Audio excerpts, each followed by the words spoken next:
मेज runner part 2 first part में हमने देखा था कि किस तरह से भूल भुलैया से मेज से निकालने में बच्चों को कई साल लग गए।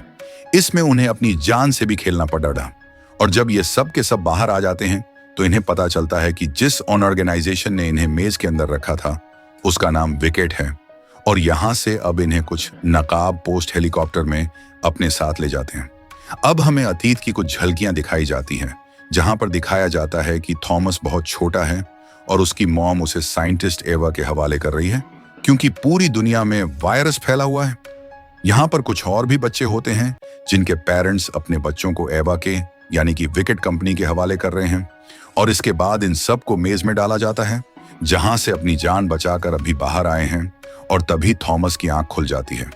दरअसल थॉमस सपना देख रहा होता है और हेलीकॉप्टर से इन सबको उतारा जाता है और पूरी सुरक्षा के साथ इन्हें सुरक्षित जगह पर ले जाकर कोशिश की जा रही होती है और बाहर हमें यह दिखाया जाता है कि यहाँ पर एक इन्फेक्टेड आदमी भी होता है जो इन पर हमला करना चाहता है, लेकिन यहाँ पर चारों तरफ लोग हैं जिनके पास आम है, इसीलिए इन्फेक्टेड लोग इनके आसपास भी नहीं आ सकते। और अब जितने भी लोग मेज से अपनी जान पर खेलकर बाहर आए, जिसमें Thomas, Teresa, Newt Minho, Frypan and Winston है, वो सब के सब एक सुरक्षित जगह पर है। यहाँ पर इनकी मुलाकात जेनसन से होती है। जेनसन इन सब बच्चों को बताता है कि तुम यहाँ पर पूरी तरह से सुरक्षित हो, यहाँ पर तुम तक विकेट नहीं पहुंच सकता जिसने तुम्हें उस मेज के अंदर डाला था और न ही क्रैंक्स। दरअसल बाहर की दुनिया में जो लोग वायरस से इन्फेक्टेड हैं उन्हें क्रैंक कहा जाता है और जिस वायरस से इन्फेक्टेड हुए उस वायरस का नाम फ्लेयर है। और जब पूरी दुनिया में वायरस फैल रहा था तो ये सब बच्चे भी उसी जगह पर थे जहां पर वायरस का सबसे ज्यादा प्रकोप था, लेकिन इनके ऊपर वायरस का कोई भी असर नहीं हुआ। इसलिए वैज्ञानिक सालों से इनकी बॉडी पर, इनके दिमाग पर रिसर्च कर रहे होते हैं कि इनके अंदर ऐसा कौन सा हार्मोन है जिसकी वजह से वायरस का इन पर कोई भी असर नहीं होता। इसलिए सब बच्चे खास होते हैं, इसलिए इन्हें मेज के अंदर डाला जाता है इनके दिमाग को परखने के लिए। और अब ये सब बच्चे यहाँ एक नई जगह पर हैं जहां पर इन्हें विश्वास दिलाया जाता है कि ये सब के सब सुरक्षित हैं। यहाँ पर इनके जैसे और भी बच्चे होते हैं और थॉमस को यह पता चलता है कि इस दुनिया में सिर्फ एक ही मेज नहीं है बल्कि विकेट कंपनी के और भी कई सारे भूल भुलैया थे और ये वो बच्चे हैं जो वहां से निकाल पाए। और अब ये सब के सब एक साथ हैं, लेकिन थॉमस के दिमाग में और भी बहुत सारी बातें चल रही होती हैं। और जब ये सारे बच्चे खाना खा रहे होते हैं तभी वहां पर थॉमस एक लेडी डीडीएचके को देखता है। इसका नाम एरिस है और उसे बताया जाता है कि मेज से निकालने वाला सबसे पहला लड़न का यही है। और तभी यहाँ पर जेनसन आता है। जेनसन इनमें से कुछ के नाम लेता है और वो उन सबको अपने साथ ले जाता है। थॉमस को बताया जाता है कि इसी तरह से हर बार कुछ बच्चों को यहाँ से ले जाया जाता है। शायद किस्मत वाले हैं ये सब, यहाँ ऐसी किसी जगह पर जा रहे हो, लेकिन थॉमस के दिमाग में अभी भी कई सारे सवाल होते हैं। और तब वो बाहर देखता है कि टेरिस को कुछ लोग अपने साथ ले जा रहे हैं। वो उससे बात करना चाहता है लेकिन गार्ड उसे उस तक नहीं पहुंचने देते। वो कहते हैं कि टेरेसा के अभी भी कुछ टेस्ट बाकी है, इसलिए इस वक्त उससे नहीं मिल सकते।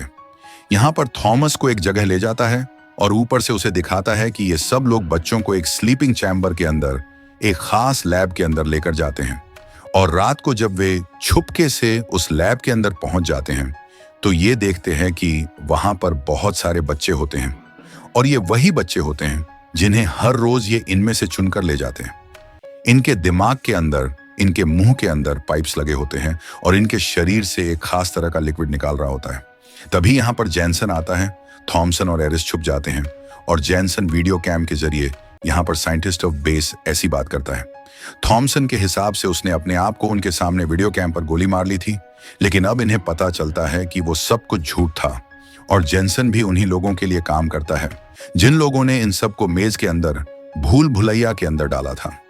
जेनसन एवा को बताता है कि हमें कामयाबी मिल रही है, जो भी हम टेस्ट कर रहे हैं वो सब पॉजिटिव है। जितने भी और बच्चे हैं उन सब पर भी टेस्ट करना शुरू करो। और साथ ही साथ वो यहाँ पर एक नाम भी लेती है। नाम होता है राइट हैंड। वो जेनसन को कहती है कि जल्दी से जल्दी उन्हें ढूंढो, वो हमारी 2 जगहों पर पहले भी हमला कर चुके हैं और अब मैं ये सब अफोर्ड नहीं कर सकती। और इसके बाद जेनसन यहाँ से निकाल जाता है और अब थॉमस को पता है कि यह जगह खतरे से खाली नहीं है और जेनसन उसी ऑर्गेनाइजेशन का हिस्सा है जिस ऑर्गेनाइजेशन ने इन सब को मेज के अंदर डाला था, यानी विकेट का। और थॉमस अब यहां से अपने साथियों के साथ निकालने की तैयारी करता है। सबसे पहले वो टेरेसा को छुड़ाते हैं और इसके बाद ये सब के सब रात को यहां से निकाल जाते हैं। और जब जेनसन को ये बात पता चलती है तो अपने आदमियों को इन सबको पकड़ डीडीडीएचने के लिए भेजता है। थॉमस अपने साथियों को बताता है कि ये हमारी बॉडी से कुछ निकाल रहे हैं, हमारी बॉडी में कुछ ऐसा है जो इन सबको चाहिए, इसीलिए इन सब ने हमें यहाँ पर कैप्चर करके रखा है। अब जब ये सब के सब विकेट के लोगों से छुप रहे होते हैं तभी इन पर कुछ कैंग्स हमला कर देते हैं, यानी कि वो इन्फेक्टेड लोग जो अब ज़ोंबीज बन चुके हैं। लेकिन ये सब के सब वहां से भागने में कामयाब हो जाते हैं और अगली सुबह ये देखते हैं कि पूरी दुनिया अब एक खंडर बन चुकी है। चारों तरफ टूटी फूटी मारते हैं। उनके साथ एक लड़का होता है जिसका नाम विंस्टन होता है और विनस्टन को एक ज़ोंबी ने, एक क्रैंक ने काट लिया होता है, इसीलिए अब उसकी बॉडी में भी इन्फेक्शन है।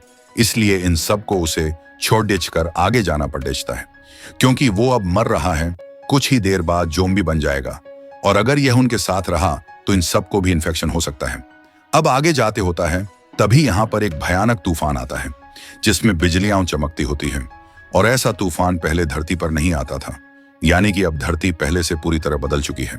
ये भागकर एक घर में आश्रय लेते हैं और ये देखते हैं कि वहां पर बहुत सारे ज़ॉम्बीज हैं, यानी कि बहुत सारे क्रैंस हैं और इन सब को बांधा हुआ है। और तभी इनके पास एक एलडीडी डिस्की आती है। इस लड़ी डिस्की का नाम ब्रैंड होता है। ब्रैंड इन सबको जॉर्ज के पास ले जाती है। जॉर्ज सबसे कहता है कि मैं तुमसे 3 सवाल पूछूंगा, तुम कहां से आए हो, तुम कहां जा रहे हो और मुझे तुमसे क्या फायदा है। यहां पर जॉर्ज की तरह और भी लोग होते हैं जो इन्फेक्टेड नहीं होते और ये सब के सब बहुत खतरनाक होते हैं। और जब जॉर्ज को इन सब की असलियत का पता चलता है, उसे ये पता चलता है कि ये विकेट से भागकर आए हैं और वो इनकी मदद करने के लिए तैयार हो जाता है। लेकिन तब तक यहाँ पर विकेट के लोग आ जाते हैं। उन्हें पता चल गया होता है कि ये सब यहाँ पर है और यहाँ ऐसे सब के सब भाग जाते हैं। लेकिन थॉमस और ब्रैंड यहीं पर अटक जाते हैं और अब विकेट के लोग उन्हें पकड़ डीडीएचने वाले होते हैं कि यहाँ पर एक ब्लास्ट होता है। जो जॉर्ज ने यहाँ पर चारों तरफ डायनामाइट लगाया था वो फट जाता है, जिसकी वजह से पूरी बिल्डिंग गिर जाती है। लेकिन थॉमस और ब्रेंडा यहाँ से निकालने में कामयाब हो जाते हैं, लेकिन इनके ऊपर से खतरा अभी भी नहीं टला। एक क्रैंक इन पर हमला करता है और ब्रेंडा एक ऐसी जगह पर गिर जाती है जो पूरी कांच की है और वो कांच क्रैक हो रहा होता है और अगर कांच टूट गया तो ब्रेंडा कई फुट नीचे बिल्डिंग से नीचे गिर जाएगी और वहां पर क्रैंक एक बार फिर से ब्रेंड के ऊपर हमला कर देता है। लेकिन थॉमस उसका हाथ पकड़ डीएच लेता है, कांच को तोड़ डीएच देता है, जिसकी वजह से वो ज़ोंबी और क्रैंक नीचे गिर जाता है। ब्रैंड और थॉमस यहां से निकल जाते हैं और आगे जाकर ब्रेंडा देखती है कि उस क्रैंक ने उसके पैर पर काट लिया होता है, यानी कि अब वो भी इन्फेक्टेड है। यहाँ पर इन्हें अपने जैसे कुछ नॉर्मल लोग भी मिलते हैं, यानी कि ये लोग इन्फेक्टेड नहीं हैं। और यहीं पर रात को थॉमस को एक सपना आता है जिसमें उसे अपनी पुरानी यादें आती हैं, जिसमें वो टेरेस को ये बता रहा होता है कि उसे विकेट के सारे प्लान का पता चल चुका है और वो कहता है कि मैं लोगों को मरते हुए नहीं देख सकता। लेकिन तभी विकेट का एक आदमी उसे अपने साथ ले जाता है और यही एक वजह होती है कि इस कहानी के फर्स्ट पार्ट में मेज के अंदर थॉमस को और टेरेसा को डाला गया था, क्योंकि वो विकेट के साथ मिलकर काम करना नहीं चाहते थे। उन्हें उनकी सच्चाई का पता चल चुका था। अब थॉमस और ब्रैंड अपने पुराने लोगों से मिल जाते हैं और यहाँ पर इन्हें उस आदमी का पता भी चल जाता है जो इनकी खबरें विकेट तक पहुंचाता है। इसका नाम मार्कस होता है और ये लोग इसे मारकर यहाँ से आगे निकल जाते हैं, क्योंकि अगर इसे पता है कि ये सब यहाँ पर है तो विकेट को भी पता होगा। और एक लंबा सफर तय करने के बाद ये चट्टानों के बीच में एक पुल को देखते हैं जहां पर बहुत सारी पुरानी गाड़ियां होती हैं और जब ये आगे बरसते हैं तो इनके ऊपर गोलियां चलना शुरू हो जाती है। ये सब छुप जाते हैं। वहां पर एक लड़कियां आती हैं और इन्हें अपने पॉइंट पर ले लेती है। यहाँ पर इनके साथ एरिस भी होता है, वही लड़का जो सबसे पहले मेज से निकाला था, और ये दोनों लड़कियां भी उसी मेज में थीं जिसमें रिस था। ये रस को अपने गले से लगा लेती है और ये बताती है कि हमें राइट आर्म ग्रुप ने बचाया। थॉमस कहते हैं, क्या तुम राइट आर्म ग्रुप को जानती हो? और इसके बाद ये दोनों के दोनों इन सब को राइट आर्म ग्रुप के पास ले जाती है। लेकिन अब यहाँ पर बहुत ज्यादा लोग नहीं बचे होते। राइट आर्म के ग्रुप का जो लीडर होता है उसका नाम विंस होता है। कहता है, हमारे बहुत सारे लोग मारे गए। और तभी ब्रेंडा, जिसे क्रैंक ने काट लिया था, वो बेहोश हो जाती है क्योंकि इन्फेक्शन उसकी बॉडी में फैलता ही जा रहा है और विंस अपने निकाल उसे मारना चाहता है। लेकिन थॉमस उसे वो कहते, ऐसा मत करो, मैंने इससे वादा किया था कि तुम हमारी मदद कर सकते हो, वो कहता है कि हाँ, मैं इसे मारकर तुम्हारी मदद कर सकता हूँ। और तभी यहाँ पर एक साइंटिस्ट आती है जो कभी विकेट के लिए काम किया करती थी, और वो थॉमस को पहले से जानती है, लेकिन थॉमस को कुछ भी याद नहीं होता। और साइंटिस्ट बताती है कि जब तुम विकेट में थे तो तुमने मुझसे कहा था कि अब मैं बर्दाश्त नहीं कर सकता, क्योंकि एक एक करके तुम्हारे सभी दोस्त तुम्हारी आंखों के सामने मार रहे थे। और इसके बाद तुमने हमें विकेट ऑर्गेनाइजेशन के कई ठिकानों के बारे में बताया। और यहाँ पर जो विंस है, जो आर्म का लीडर है, उसे पता चलता है कि थॉमस ये वो इंसान है जिसकी वजह से इन्हें विकेट की इंफॉर्मेशन मिलती थी और ये उन पर हमला करते थे। लेकिन थॉमस को इस बारे में कुछ भी याद नहीं है। और ये सब वो कारण होते हैं जिस वजह से विकेट ने थॉमस की याददाश्त को मिटा दिया होता है और बाद में उसे मेज में भेजा होता है। अब यह वैज्ञानिक थॉमस और ब्रैंड को अपने साथ ले जाती है और वो थॉमस को बताती है कि शुरू में विकेट ऑर्गेनाइजेशन के जो इरादे थे वो नेक थे। वो इस वायरस का इलाज ढूंढना चाहती थी और तुम ही कुछ ऐसे बच्चे थे जिनके ऊपर वायरस का असर नहीं हुआ। लेकिन सबसे बड़ा सवाल यह था कि क्यों दरअसल तुम लोगों के दिमाग में एक एग्जाम पैदा होता है जिसकी वजह से तुम पर वायरस का कोई भी असर नहीं होता। और अगर हमें किसी का इलाज करना है तो तुम्हारे खून से उस एग्जाम को अलग करना होगा और उसे इन्फेक्टेड इंसान की बॉडी में इंजेक्ट करना होगा। लेकिन इस एग्जाम को बनाया नहीं जा सकता, इसलिए तुम्हारी बॉडी से इसे निकालना होता है। और यही एक वजह होती है कि विकेट इन बच्चों के अंदर से उस एग्जाम को निकाल रही होती है। इसीलिए इन्होंने सबको एक लैब में रखा होता है जहां पर टेरेसा भी थी, और इनके दिमाग में मुंह के अंदर पाइप इसीलिए थी क्योंकि वो इनकी बॉडी से एग्जाम निकाल रहे थे। और ऐसा वो तब तक करते रहेंगे जब तक ये बच्चे अपनी आखिरी सांस न खो दें। और इसीलिए यहाँ पर जो वैज्ञानिक होती है, जो थॉमस को सब कुछ बता रही होती है, उसने विकेट को छोटी डीडीएच दिया था। थॉमस और मैरी की ये सारी बात टेरेसा ने सुन ली होती है। इसके बाद थॉमस की बॉडी से एग्जाम निकालकर ब्रैंड की बॉडी में डाल दिया जाता है, जिससे वो पूरी तरह से ठीक हो जाती है। और उसी शाम को टेरेसा थॉमस को बताती है कि मेरी मॉम की मुझे आज भी याद आती है, वो भी इस वायरस से इन्फेक्टेड थी। मैंने उसे कमरे में बंद कर दिया था। मुझे लगता था कि वो बहुत जल्द ठीक हो जाएंगी, लेकिन ऐसा कुछ नहीं हुआ। हर रात को मैं उनके चीखने की आवाजें सुनती थी, लेकिन एक दिन उनकी आवाज बंद हो गई। जब मैं कमरे में गई तो मैंने देखा कि उन्होंने अपनी आंखें निकाल ली थी। ऐसी पता नहीं कितनी कहानियां हैं, कितने लोगों ने सबको झेला है, और मैं नहीं चाहती कि लोगों के साथ अब भी ऐसा ही हो। मैं उम्मीद करती हूं कि तुम ये सब कुछ समझ सकते हो।